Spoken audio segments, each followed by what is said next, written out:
ایک دفعہ کا واقعہ ہے کہ حضرت عیسیٰ علیہ السلام ایک ایسی بستی سے گزر رہے تھے جہاں پر ایک دھوبی رہا کرتا تھا۔ وہ انتہائی بد اخلاق اور بدتمیز تھا، اس کے ساتھ ساتھ چور بھی تھا، اور اس کے بد اخلاقی اور غیبت کرنے کے انداز کی وجہ سے لوگ اس سے بہت زیادہ تنگ تھے۔ اور سب سے بڑی بات یہ تھی کہ وہ کپڑے چراتا تھا، لوگوں کے کپڑوں میں سے سامان نکال کر واپس نہیں رکھتا تھا اور سامان کو بازار میں بیچ دیتا اور کھا پی کر اپنا گزارا کرتا۔ شروع میں تو لوگوں کو پتہ ہی نہیں چلتا تھا۔ جب وہ کپڑے چرا لیتا تھا، کپڑوں میں اگر کسی کا سامان رہ جاتا تو وہ سامان چرا لیتا اور لوگوں کے کپڑے ادھر ادھر کر دیتا، لیکن بعد میں اس کی عادت بڑھتی گئی تو لوگوں میں مشہور ہو گیا کہ یہ چور بھی ہے، بد اخلاق اور بدتمیز بھی ہے۔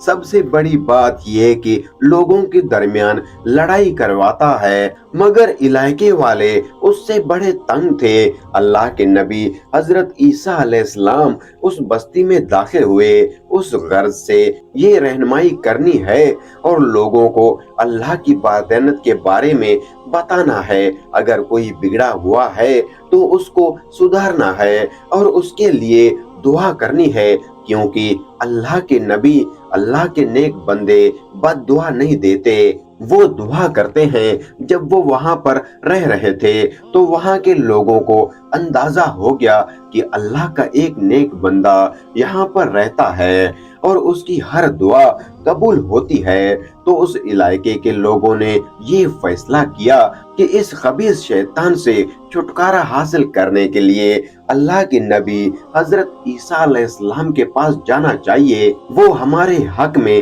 دعا کریں گے اور اس خبیث انسان کو بد دعا دیں گے تاکہ وہ نیست و نابود ہو جائے اور ہم سب کو اس سے ہمیشہ ہمیشہ کے لیے چھٹکارا مل جائے۔ چنانچہ ایک دن وہ لوگ دیکھ رہے تھے کہ یہ دھوبی گھاٹ پر جاتا ہے، ہم اسی وقت حضرت عیسیٰ علیہ السلام کے پاس پہنچیں گے، کیونکہ اگر اس کے سامنے پہنچے تو اس دھوبی کو معلوم ہو جائے گا۔ چنانچہ ایک دن جب دھوبی سب کے کپڑے لے کر اپنی دھوبی گھاٹ پر چلا گیا، جب وہ بستی سے باہر تھا تو وہ لوگ مل کر حضرت عیسیٰ علیہ السلام کے پاس آئے اور درخواست کی کہ حضرت عیسیٰ علیہ السلام، آپ اللہ کے نبی ہیں، آپ جو دعا کریں گے وہ اللہ ٹالے گا نہیں، آپ اس دھوبی کے حق میں بد دعا کیجئے، ہم اس کو اس بستی سے نکالنا چاہتے ہیں، ہم چاہتے ہیں کہ اس پر عذاب آ جائے۔ اور آپ علیہ السلام نے کہا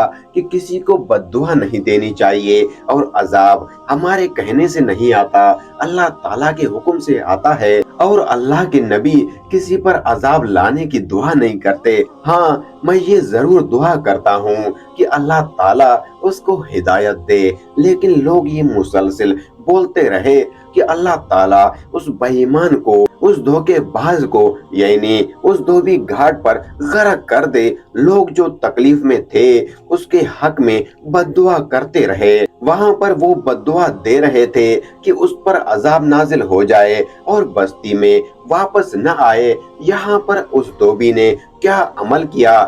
وہ دھوبی کپڑے دھو رہا تھا اور چاہتا تھا ان کپڑوں میں سے کچھ چرا لیا جائے یا کپڑا چرا لیا جائے یا کپڑا رد و بدل کر دیا جائے۔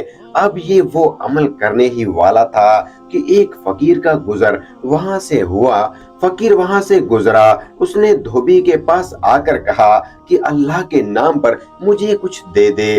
جب اللہ کے نام پر اس نے مانگا تو دھوبی کے دل میں ایک ذرا سی نیکی آئی کہ وہ بھوکا ہے اور بھوک کی وجہ سے روٹیاں اس نے کھانی ہے۔ میرے پاس صرف 2 ہی روٹیاں ہیں، رکھوں گا تو میرا پیٹ بھرے گا۔ وہ اللہ کے نام پر مانگ رہا ہے، کیوں نہ آج میں نیکی کا کام کر دوں۔ تو اس نے 2 روٹیاں جو اس کے پاس رکھی تھی اس فقیر کو دے دی۔ فقیر بہت خوش ہوا اور دعا دینے لگا کہ اللہ تعالیٰ تجھ پر نازل ہونے والی ہر مصیبت کو ٹال دے۔ اللہ